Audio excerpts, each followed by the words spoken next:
এই গ্লুটা দিয়ে কাজ করতে সবথেকে বেশি ভালো হয় এবং এটার লাস্টিং অনেক বেশি ভালো হয়। এটাকে B6000 অথবা এটার B7000 নামে এই আঠাটা পাওয়া যায়। আপনারা সুই সুতা বা লেস এরকম স্টোন পাওয়া যায় ওই ধরনের দোকানেই এই আঠাগুলো পেয়ে যাবেন। 70-80 টাকা করে আমি অনেক আগে কিনেছিলাম।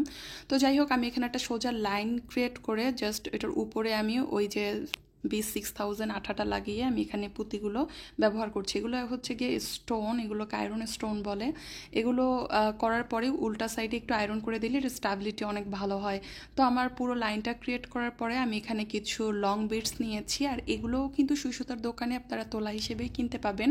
20-25 কি 30 টাকা করে হয়তো এগুলোর তোলা নেয়, একসাথে এক তোলায় অনেকগুলোই উঠে।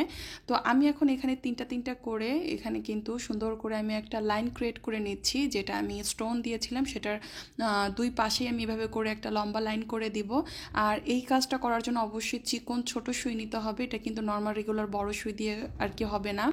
তো যাই হোক, আমি এই যে দুই সাইড এটা কমপ্লিট করে নিচ্ছি। এটা অনেক বেশি শাইনিং এবং অনেক সুন্দর হয়, আর এই স্টোন ওঠার কোনো চান্স নাই। আর যেহেতু এগুলো আমি সেলাই করে দিচ্ছি, এটাও আর খুলবে না। তো এখানে আমি ছোট ছোট কিছু পাতার আর কি ডিজাইনের পাতি সেটা ব্যবহার করছি। এগুলো আপনারা কিন্তু সুই সুতার দোকানেই তোলা হিসেবে পেয়ে যাবেন।